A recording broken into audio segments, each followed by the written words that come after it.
কেন বিপ্লবী সরকার গঠন করা হয় বা সকল বিপ্লবী সরকার গঠন করলে এগুলো হতো না? তো সেই সিদ্ধান্তের ভুল যদি হয়ে থাকে, তার এক অংশের দায়িত্ব বিএনপির আছে না? Didn't the BNP participate in the decision making? সরকারটা কেমন হবে? আমার তো মনে আছে আমি একটা স্কাইপ মিটিং সেখানে যখন জাতীয় সরকারের প্রস্তাব দেওয়া হয়েছিল, ওনাদের একজন হাই আপ নেতা ইনস্ট্যান্টলি রিজেক্ট জাতীয় সরকারের। শুধু তাই না, বঙ্গভবনে যে মিটিং ফার্স্ট হয়েছে সেখানে বিএনপির উচ্চ পর্যায়ের নেতৃবৃন্দরা হাত। সেখানে কি ধরনের সরকার গঠিত হবে তার দায়িত্ব যদি ছাত্রদের উপর চাপাইতে হয়, জামাতের উপর চাপাইতে হয়, বর্তমান এনসিপির উপর চাপাইতে হয়, তার বড় দায়িত্ব বিএনপির ঘাড়ে উনি, কারণ they were the participant in the decision. এখন বললে হবে না যে খালি ছাত্ররা ভুল করলে বিএনপি ভুল করলে অভ্যুত্থানের সকল আর অপেক্ষা কেন? ডেমোক্রেটিক পলিটিক্সে 5 বছরের জন্য বিরোধী দলকে 5 বছর জনস্বার্থের কথা বলে কি ধরনের ভূমিকা তারা এখানে পালন করছে, ভবিষ্যতে তাদেরকে মানুষ সাপোর্ট করবে কিনা এই ভূমিকার উপর নির্ভর করবে মানুষ তাদেরকে কি পরিমাণ ট্রাস্ট এবং কনফিডেন্স গ্রো করবে। এই জন্য তাদেরকে যৌক্তিক সমালোচনাও করতে হবে ভালো কাজে। আমি বারবার তো এটা বলি, ওনারা ফ্যামিলি কার্ড দিয়েছেন, এটা মাস্ট বি রেসপেক্টেড, এটাকে আমরা সকলেই প্রেস করি। আবার এট দ্য সেম টাইম সংবিধান সংস্কার সভার শপথ নেন নাই, এটাকে ভয়ানকভাবে কারণ তারা তাদের ট্রাস্ট এবং কনফিডেন্সের জায়গা থেকে সরে গিয়েছেন। এই জায়গাটা বারবার বলতে হবে, দিস ইজ দেয়ার প্রবলেম।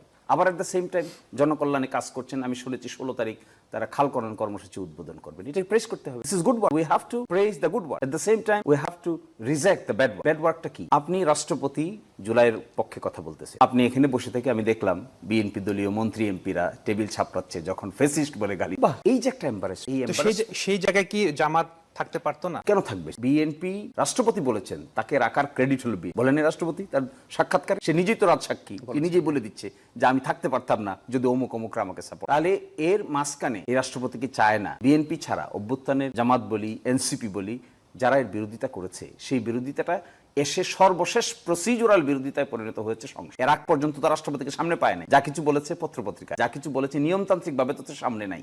নিয়মতান্ত্রিক ভাবে প্রথম সামনে এসেছে যেদিন তিনি ভাষণ দিবেন সেই দিন।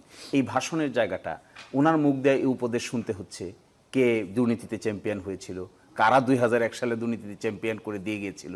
বিএনপি তখন 2001 থেকে 6 সালের যে সরকার ছিল ওখানে তো আমরাও পার্ট ছিলাম, ওই পার্টের সরকারে আগের সরকারের দুর্নীতির চ্যাম্পিয়নশিপের ক্যারিকেচার বহন করেছে। এবং এখানে এসে কিভাবে গণতন্ত্রের উত্তরণ হয়েছে, 1400 লোক মৃত্যুবরণ করেছে, ফ্যাসিস্ট বলে গালি দিচ্ছে সরকারকে আগের সরকার। আর সেই রাষ্ট্রপতির ভাষণ এখানে বসে বসে শুনতেছি।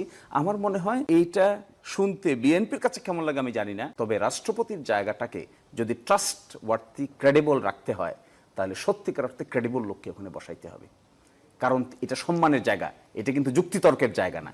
সব অঙ্গ ফেল করে গেলে রাষ্ট্রপতি ইজ দ্য শেষ পয়েন্ট। ওখানে আমরা একটা মিসট্রাস্টে ভুগতেছি।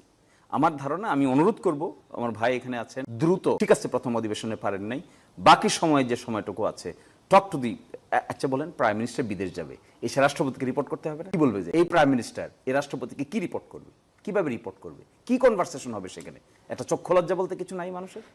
যে লোক একটু আগে মানে আমাদের সবাইকে এই দেশ থেকে তাড়িয়ে দিয়ে যে কথা বলেছে আর এখন যে কথা বলতেছে 180 ডিগ্রি অ্যাঙ্গেলে লোকটা পোল্ট্রি বেড়ে, এই পোল্ট্রিওয়ালা লোকটাকে আমরা এখানে রেখে সবাই কমফোর্টেবল হচ্ছে না। ট্রাস্টের জায়গাটা একটু শেকি হয়ে গেছে, পুরাটাই শেকি হয়ে গেছে। আপনি জুলাই অভ্যুত্থানের পক্ষের শক্তিদের মধ্যে যতই যে বিতর্ক করুক না কেন, আন্তরিকভাবে একটা লিঙ্ক তো তাদের মধ্যে আছে।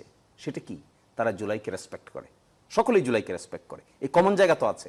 এই কমন জায়গাটার মধ্যে ফাটল ধরতে হবে কেন রাষ্ট্রপতির ইস্যুতে? না দেখে বরঞ্চ রাষ্ট্রপতিকে যদি তারা সরিয়ে দেন, কিংবা তাদের উপদেশ ছাড়া তো চলবে না, 2/3 মেজরিটি আছে, শুধু আকার ইঙ্গিত দিলেই রাষ্ট্রপতি থাকবে না। এই অধিবেশনে পারেন নাই, পরের অধিবেশনে যদি করেন তাহলে পরাজয় হবে না, বরঞ্চ রাজনীতিতে দীর্ঘস্থায়ী বিজয় হবে।